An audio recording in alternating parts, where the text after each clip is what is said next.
Welcome to Deep Dive Reviews, where we really dig into the books and ideas that you want to know more about. Yeah, and it's not just like a book report, We really try to go deeper, find those interesting connections, and hopefully give you some aha moments along the way. And today we're tackling Money Won't Make You Rich by Sunday Adelaja. You know, it's got some pretty big names endorsing it. Bill Clinton, even a U.S. Senate chaplain. Right, I noticed that too, and I think it really speaks to Adelaja's approach. He kind of bridges this gap between economic principles and spiritual insights, and he does it in a way that really resonates with people from all walks of life. Yeah, and he jumps right in painting this pretty stark picture of global poverty. He contrasts a typical American family, surrounded by tons of stuff, with a family in a Nigerian village who might only own like a dozen things total. Yeah, it's definitely a powerful image. And it makes you think about your own definition of wealth, like what really matters. He talks about the World Bank's definition of extreme poverty, which is living on less than $1 a day. Less than $1. Think about that. It's less than a cup of coffee these days. Yeah, exactly. And that's how half the world lives. And then he throws out this other stat that really blew my mind. The richest 50 million people in Europe and North America have the same combined income as almost 3 billion people living in poverty. Wow. That's hard to wrap your head around. And it kind of makes you question the whole idea of foreign aid, right? Like, is it really working? And Adelaja really goes there. He argues that while foreign aid has good intentions, it hasn't really been that effective in solving the problem. He believes there's a spiritual dimension to poverty that needs to be addressed along with the economic factors. Okay, so before we get into that, tell me a little bit about Sunday Adelaja himself. Like, what's his story? Well, his background is pretty amazing, actually. He grew up in extreme poverty in Nigeria. Didn't even own a pair of shoes until he was 12 years old. Oh. But he went on to become a successful entrepreneur, built a megachurch in Ukraine, and even helped over 200 people become millionaires. So he's definitely walking the talk. What I'm curious about is his critique of the prosperity gospel. The teaching that says if you give to the church, you'll become wealthy. What's his take on that? He's not totally against it, but he does have some reservations. He thinks that while generosity is important, the prosperity gospel sometimes misses the point. He argues that giving to the church shouldn't be seen as a magic formula for wealth. So it's not just about giving money to the church, but about actually doing something to create value. Yeah, he really emphasizes the importance of hard work producing goods and services and using our talents to benefit others. He ties this back to biblical principles, pointing to passages in Proverbs that talk about saving, economizing, and viewing money as a tool to build wealth, not just an end in itself. And that leads to one of his central ideas, right? Financial freedom. Exactly. He says it's not about being rich, but about being free from the control of money. Free from that constant worry and stress that so many people feel about their finances. And he believes anyone can achieve that freedom regardless of their income. Right. He lays out these laws of money like multiplication, retention, and diligence that govern wealth creation. And he says that the difference between the 95% who struggle with money and the 5% who seem to have it all figured out is how they understand and apply these laws. So it's not just about luck or circumstance. It's about understanding and applying these principles. But he doesn't stop at the practical stuff, right? He also delves into the spiritual side of money. What stands out to you about that? Well, he's really cautious about the love of money. He's not saying money itself is evil, but that becoming obsessed with it can be really dangerous. True contentment, he argues, comes from aligning your life with a higher purpose. God's plan for you, not from chasing material wealth. So it's not about manipulating God to get rich, but about seeking a deeper alignment with your purpose. Yeah. And then letting abundance flow from that. Yeah, exactly. And he believes that God gives us the power and the potential to obtain wealth, not the wealth itself. We still have to put in the effort to develop our skills and make wise choices. So it's like a partnership with the divine where we actively co-create our financial reality. That's a great way to put it. He's a huge advocate for continuous learning and self-education. He says we should be turning our commutes into mobile education centers, listening to audiobooks and podcasts like this one. Always learning, always growing. Yeah. But he also talks about the pitfalls on this path, right? Yeah. The reasons why people fail financially. Yeah, and it's not always about making bad financial decisions. He says it's often rooted in deeper attitudes and beliefs. You're like, what? What kind of things is he talking about? Well, the first one on his list is blaming your circumstances instead of taking responsibility. He has no patience for that I'm poor because I grew up poor mentality. He wants us to look at his own life. He started with nothing, but he achieved incredible success. So he's all about personal agency. Absolutely. And he ties it back to having a kingdom mindset. It's basically about aligning your goals and values with God's principles.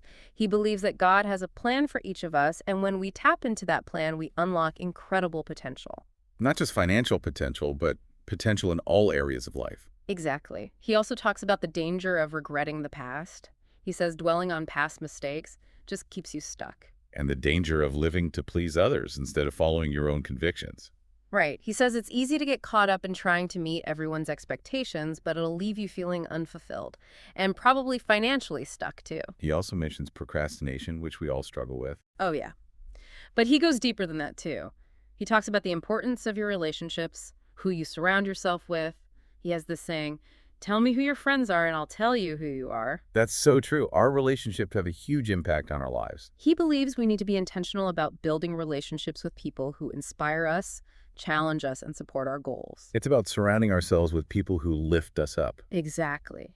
And finally, he talks about the danger of false contentment. You know that feeling of, I've arrived, I'm good enough. He says the moment we think we've arrived, we stop growing. So it's not about settling, but about constantly striving to become the best version of ourselves. He's a big believer in continuous improvement, always pushing yourself, always seeking to grow, not just materially, but in all areas of life. Okay, so how do we actually achieve this continuous success? Does he offer any practical guidance? Oh, yeah. He outlines 4 key principles. And the first one might surprise you. Embrace challenges. Embrace challenges. But isn't the goal to avoid problems and make life easier? That's what most people think. But Adelaja sees things differently. He says problems are actually opportunities for growth. We shouldn't shy away from them. We should lean into them. Interesting. So it's not about avoiding difficulty, but about seeing it as a chance to grow stronger. Yeah, he compares it to weightlifting. You don't build muscle by avoiding heavy weights. You grow by pushing yourself and overcoming resistance. And he applies that same principle to the spiritual realm. He encourages us to see setbacks, even failures, as opportunities to learn and grow. So it's about building resilience. What are the other principles he talks about? Well, the second one builds on that idea of resilience. He says we need to recognize our unique talents and align them with our calling. He believes God has given each of us specific gifts, and when we use those gifts to serve others, we find true fulfillment. And financial abundance often follows. That's right. He really emphasizes the importance of providing value. He believes that true wealth comes from creating something that benefits others. So it's about finding that intersection between our passions, our talents, and the needs of the world. And remember, he's not just talking about material wealth here. He believes that true success is about living a life of purpose, aligning our actions with God's will, and making a difference in the lives of others. It's about leaving a legacy that goes beyond just money. Absolutely. The third principle is maximizing opportunities. He wants us to be proactive, seek out opportunities, and be ready when they arise. So it's about being prepared and taking action when the right doors open. Exactly. He encourages us to never stop learning, to always be seeking ways to expand our knowledge and skills. It's about taking control of our destiny. What's the final principle? The final principle is all about momentum. He believes that once you start moving in the right direction, success builds upon itself. So it's about creating a positive feedback loop where each step forward fuels our motivation to keep going. Precisely. He encourages us to celebrate milestones, but to never get complacent. He wants us to keep pushing forward, keep growing, and never stop striving for more. That's inspiring. It's about embracing the journey of continuous growth and evolution. And he reminds us that we're not on this journey alone. God is with us every step of the way. It's a partnership with the divine. One of the things I appreciate about Adelaja is that he's very direct. He doesn't sugarcoat things, but it's that tough love that makes his message so powerful. He's not afraid to challenge conventional thinking.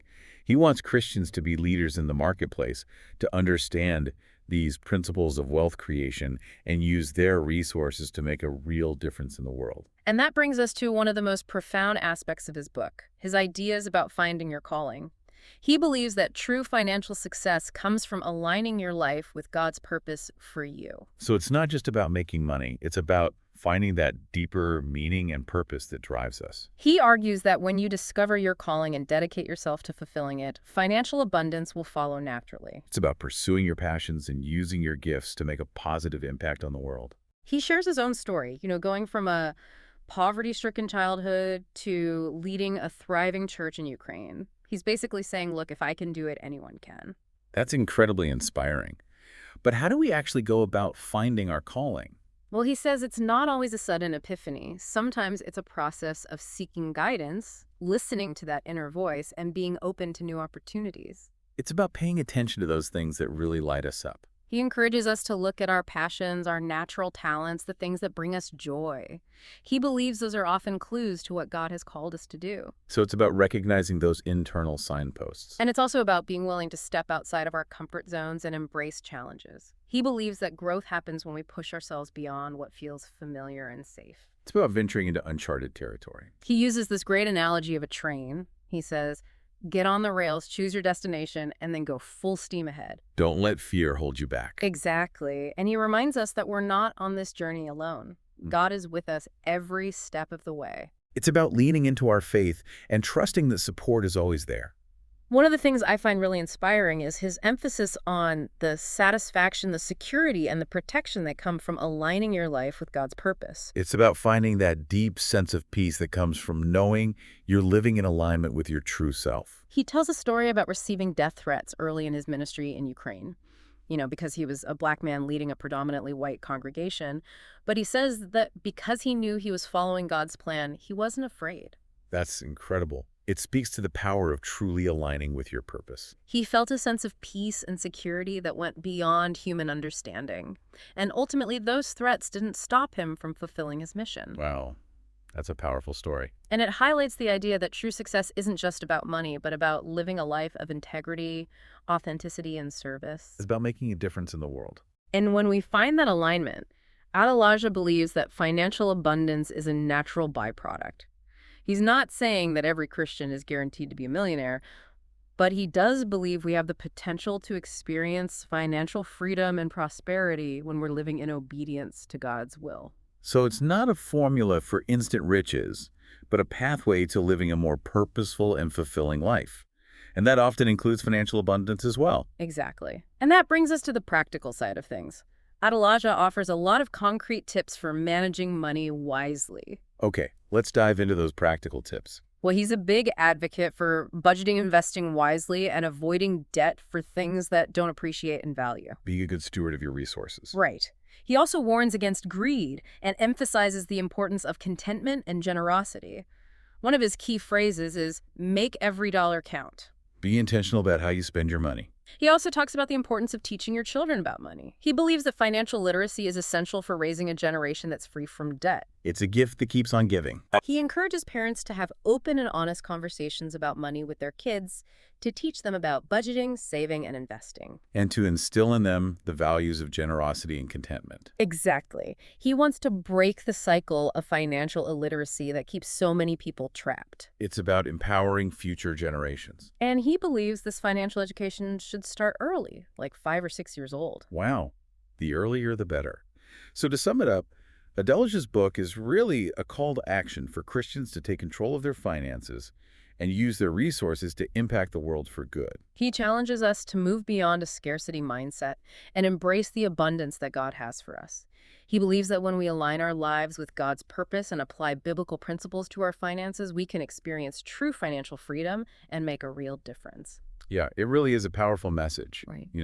He encourages us to shift our whole perspective on money, to see abundance instead of lack. Yeah, I like that idea in theory, but it's hard, when you're facing real financial struggles in your life. Oh, absolutely. He gets that. And that's why he offers so many practical tools and strategies in this book. He's not just trying to pump you up, He wants to give you actual tools to help you make a change in your life. Yeah, and one of the things that really stood out to me was this idea of making money work for you instead of the other way around. Oh, that's a huge one. He's really big on that. He believes that money is a tool, and like any tool, it can be used for good or bad. It's up to us to learn how to use it wisely. Right, to make it serve our goals instead of becoming a slave to it. Exactly. He talks about the dangers of greed, but he also emphasizes contentment. It's not about just stacking up a ton of money. It's about finding that balance where you have enough to meet your needs and pursue your passions without always wanting more and more and more. He calls it financial freedom. And he really believes that anyone can achieve it. Right. It's about making choices that align with your values, living within your means, and making sure your money is working for you, not against you. And a big part of that is learning how to manage money effectively. He talks a lot about budgeting, investing wisely, and avoiding debt for things that lose value over time. You know, the things he calls liabilities. Right. So it's about being responsible with your money. Yeah, and he takes it a step further. He says we need to teach our kids about money, too. Financial literacy. So important. Absolutely. He encourages parents to talk to their kids about money, to teach them about budgeting, saving, and investing. What I found really interesting was how he connects our financial goals to our spiritual values. He says that when we seek God's guidance in our financial decisions, we experience a deeper sense of peace and security. It's about trusting that God will provide for us, not just financially, but in every way. So it's not just about money, it's about trusting in something bigger than ourselves. Yeah, and Adelaja would say that true success isn't just about how much money you have, but about the impact you make on the world. The difference you make in the lives of others. And he believes that every Christian has the potential to achieve incredible things. That's a big statement. Why does he think that? He believes that God has given each of us unique gifts and abilities, and when we align those gifts with our calling, we can achieve extraordinary things. So it's about tapping into our full potential. Exactly. And that requires us to shift our mindset to embrace challenges and to trust in God's guidance. It's about transforming our hearts and minds. He talks about developing a kingdom mindset, which is all about aligning your thoughts and actions with God's principles. So it's about creating that harmony between our inner world and our outer world. And that's an ongoing process, right? It's a journey. Yeah. Yeah. He encourages us to embrace that journey, to learn from our setbacks, and to never stop striving for excellence. He says the moment we think we've arrived, we stop growing. So true. It's about embracing the process of continuous growth and improvement. And that journey, he believes, is the key to unlocking true success, not just in our finances, but in every area of our lives. You know, it's interesting, as we've been talking about all this, I'm struck by how practical Adelaja's advice is. I mean, I thought this deep dive would be more, uh, focused on the spiritual side of money. But he really balances both the practical and the spiritual. Yeah, I think that's what makes this book so powerful. Sure. He doesn't shy away from the spiritual roots of our money beliefs and behaviors, but he also gives you real, concrete tools to work with. Right. And I really liked how much he talked about teaching our kids about money. It's like financial literacy is such a huge gift you can give them. It really is. It can help break those cycles of debt and poverty that so many families get stuck in. Okay, so one of the things that Adelaja says that I found really thought-provoking is this idea that every Christian has the potential to be a millionaire. Yeah. I know it might sound a little out there to some people. Right. But it's important to understand what he means by that. He's not saying everyone's going to have a mansion and a yacht. Right. It's more about recognizing the potential that God has placed within us. Yeah. It's about expanding our vision of what's possible and realizing that a lot of times we're the ones holding ourselves back. Exactly. We put these limits on ourselves with our own beliefs and fears. So it's not about entitlement, but about empowerment. Yeah, taking responsibility for creating the life we want. That's powerful. And it's a message that can really inspire people to, dream bigger and step outside their comfort zones. Absolutely. It's about living a life of purpose and meaning and knowing that financial abundance can often be a natural result of that. So true. So this has been a really eye-opening deep dive for me. What were some of your biggest takeaways? I think for me, it was his emphasis on the spiritual foundation of our finances. It's not just about numbers and strategies, but about aligning our hearts and minds with God's principles. Yeah. And trusting that he'll provide for us. Exactly. And I was also really struck by his message of hope and empowerment.